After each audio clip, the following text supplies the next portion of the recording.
Hello and welcome back to my channel. My name is Chantel and today I'm going to be doing everybody's favorite video, historically speaking, and often my favorite video when I'm watching other booktubers, and that is of course the monthly wrap-up video. So today, as I'm filming this, it is February 1st, which means that I can recap all of the books that I read in January. So that's what I'm going to do. I read 6 books in January, or completed reading 6 books in January. One of them I read mostly in December, but finished it January 3rd, so technically it counts as a January read, I guess, but mostly was read in December. Yeah, so Storygraph has started doing monthly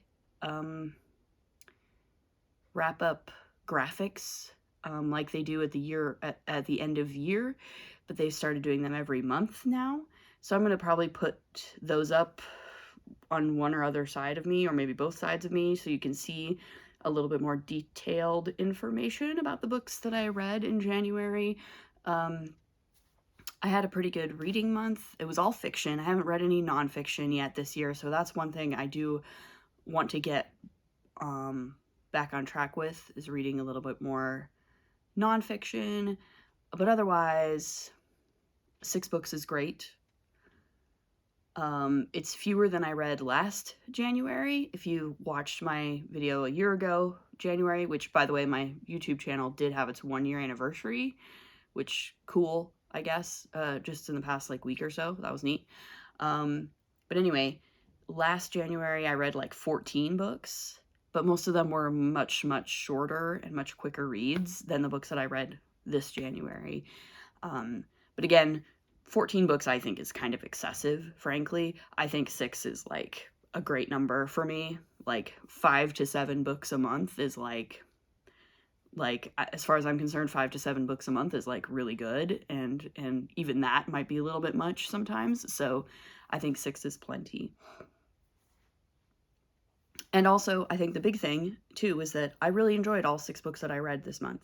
They're all great. So that's cool. I did DNF 1. I tried to read 5 Broken Blades by May Corland, or listen to it on audio, actually, is what I was doing. I started it in December and got a little ways in, but as I have said before, my December was difficult for focusing on anything other than Dragon Age, so I did not finish it at that time.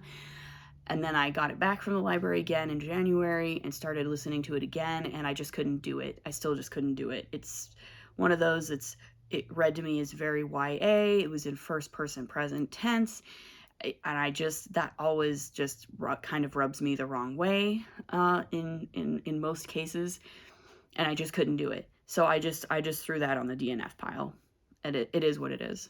I DNF once in a while, it happens, but it's not really anything that I pay much attention to, honestly, and it's not something that happens super often for me. So yeah, I'll mention that here, that I did DNF 5 Broken Blades. But otherwise, every book that I read this month I really enjoyed. So let's get to it. The first book that I finished in January, of course, was Ship of Destiny by Robin Hobb. I'm not going to say too much about this here because I did do a standalone video review of this book. And as I said before, I finished this January 3rd. I mostly read it in December, frankly. So mostly it was a December read, but you know, whatever. It's technically a January read because I finished it in January. But yeah, this is very good. I gave it 5 stars. I'm continuing to absolutely love Robin Hobb. I am presently just about to start the next trilogy, the Tawny Man trilogy in this series. So I'm really excited to continue with Robin Hobb as we get further into 2025. So yeah, Ship of Destiny, Robin Hobb, 5 stars. Realm of the Elderlings continues to be absolutely just a banger for me. Then my first full read of 2025, first book that I started and finished in January, was Circe by Madeline Miller. I did not make a video review of this, in large part because I feel like pretty much everybody has already said what needs to be said about this book.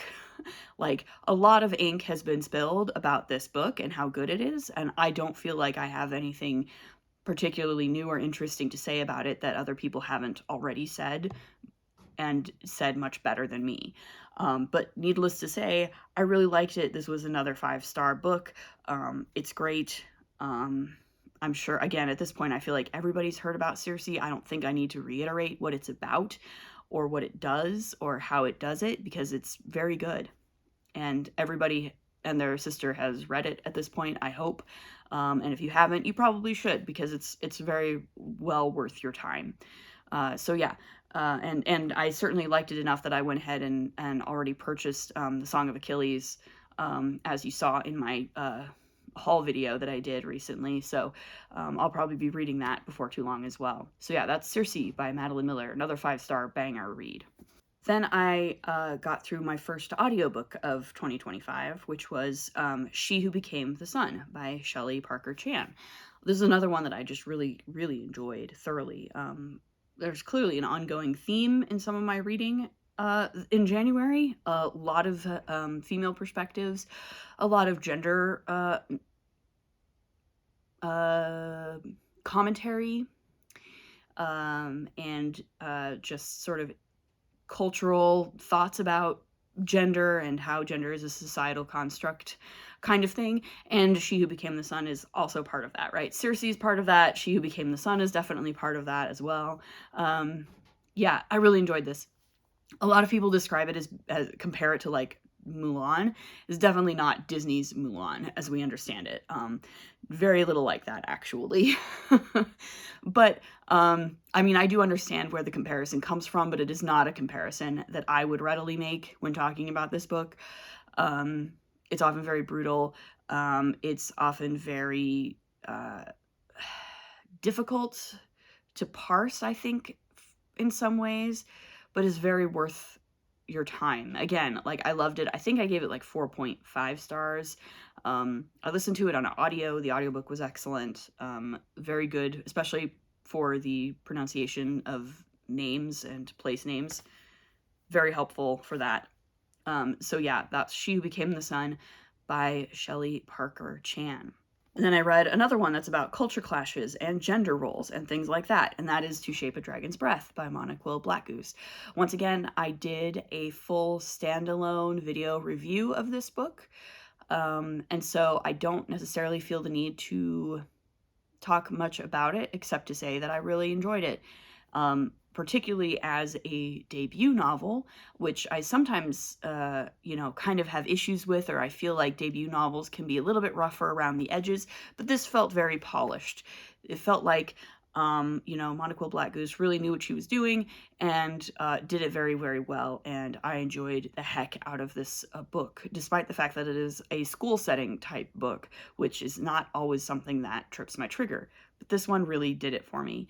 So yeah, To Shape a Dragon's Breath by Monoquill Blackgoose. Very, very worth your time. Again, I think I gave it 4 or 4.5 stars on Storygraph. A really good book. Then I did deviate a little bit from the gender nonsense and the culture clash nonsense, because my hold came in for Before They Are Hanged by Joe Abercrombie, which of course is the second book in the First Law trilogy. I read the first book late last year, The Blade Itself. I enjoyed it. I had a few issues with it. I did make a video review where I talked a little bit more in depth about some of my issues with The Blade Itself. I continue to enjoy Before They Are Hanged. I think it's a pretty solid, bog standard, grimdark fantasy trilogy. If you like that kind of thing, that's good. I like that kind of thing sometimes, so I am enjoying it. I think the writing has significantly evened itself out in Before They Are Hanged, so I did give it a slightly higher rating than I gave The Blade Itself. I gave The Blade Itself like a 3.75 stars. I gave Before They Are Hanged 4 stars. I do still have a couple of issues, particularly with how Abercrombie writes women and the fact that he often doesn't write women, frankly. There's only a couple of really significant female characters in these books at all.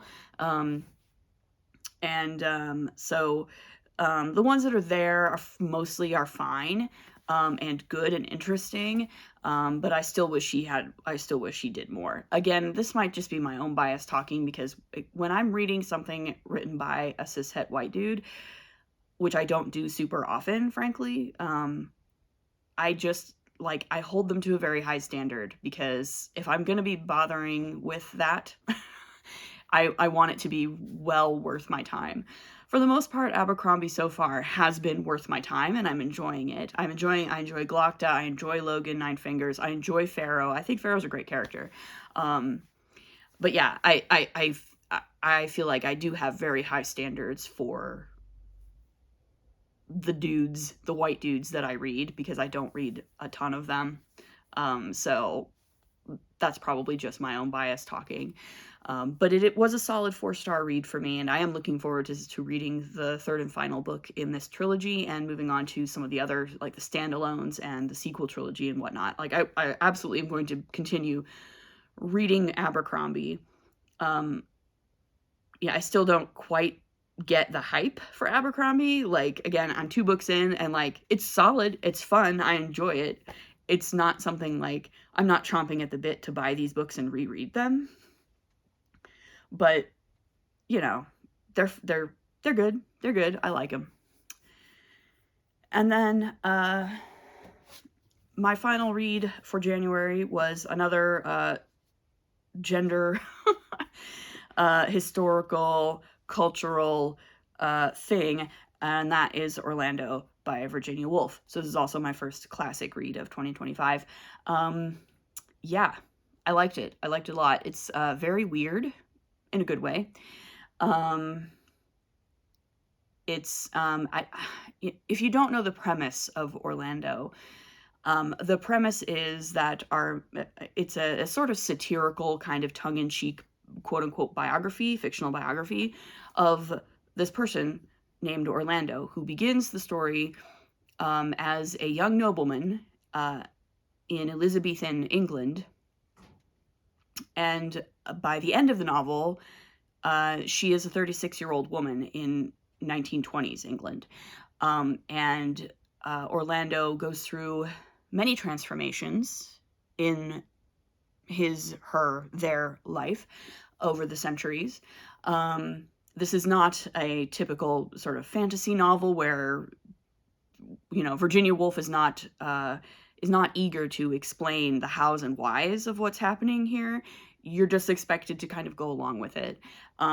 It's very surreal at times. It's very, you know, I wouldn't necessarily classify it as magical realism, though some people probably would try to classify it as magical realism. This is from 1928. Magical realism wasn't really a thing in 1928, so, like, I try not to stick contemporary genres and subgenres onto books that clearly were not intended to be part of that and predate those genres and subgenres by quite a bit. But yeah, it's very weird. I love the prose. The really long, complex sentences can be hard to dig into, but there's a lot of layers going on here. The thing that surprised me the most about it was how funny it was. This book is very funny. It's very tongue-in-cheek, very often. Woolf really likes to poke fun at self-important literary critics, but also at sort of hoity-toity, people, self-identified poets, as well as gender roles, the very concept of history. It's a very enjoyable sort of romp through 300 or so years of English history. I hesitated to give it 5 stars. I think I gave it 4 stars because there is some language in here that's quite dated and offensive to contemporary ears, to contemporary readers. So I knocked it down a star for that. And the sentences are often quite long and complicated. She sometimes makes fun of herself and her own sentences, and their length and their complexity in this book. Like, again, it's a very meta book. It's very metafiction-y. It's very tongue-in-cheek. It's very satirical, which I found somewhat surprising, I think, given my understanding of Virginia Woolf, which is extremely limited, is that she's much more of a serious writer and critic, based on like Mrs. Dalloway and To the Lighthouse and stuff. But this was very funny. So yeah, that's Orlando by Virginia Woolf. I definitely do recommend it if you are at all interested in history, in gender roles, in sexuality, in anything like that. This is a very fun book. I would just give a minor warning that there's a couple of times where there's some language and some words used in there that are not, that are no longer considered acceptable words to use, and can be sort of offensive and kind of, for me at least, kind of shove me out of my enjoyment of the narrative, because it's just, I find those words very jarring. But otherwise, I think it's a very good book. So yeah, that is what I read in January. 6 books, pretty great. I had a good time. I'm on a roll with my reading as per usual. I'm really looking forward to my February reading. I am in progress on one book right now. I'm reading The Treason of Isengard, which is the next book in the History of Middle-earth series, which is the manuscript history of Tolkien's Middle-earth. And I'm in the midst of reading about the development of The Lord of the Rings in the early days that he was drafting it. I'm taking my time with it. It's going to be a little while before I get it finished. I might not even get it finished in February yet. It might take me until March to get it done. But yeah, so that's one book that I have in progress that I started, but have not finished. Otherwise, yeah, I'm really looking forward to my February reads. I've got some great things lined up to read in February. So yeah, what have you read in January? What were your favorite reads of the month? Have any of the books I read, are they some of your favorites? Have you read any of them? Do you want to read some of them? Let me know in the comments. As I said, the monthly reading recap is like my favorite thing, my favorite kind of video to make, and my favorite kind of video to watch, so I'll probably be watching several others. And yeah, my next video will probably be my January movie recap, because I have a lot to say about that. Otherwise, yeah, leave a comment below if you want, like, subscribe to this channel, and we'll see you in the next one. Bye!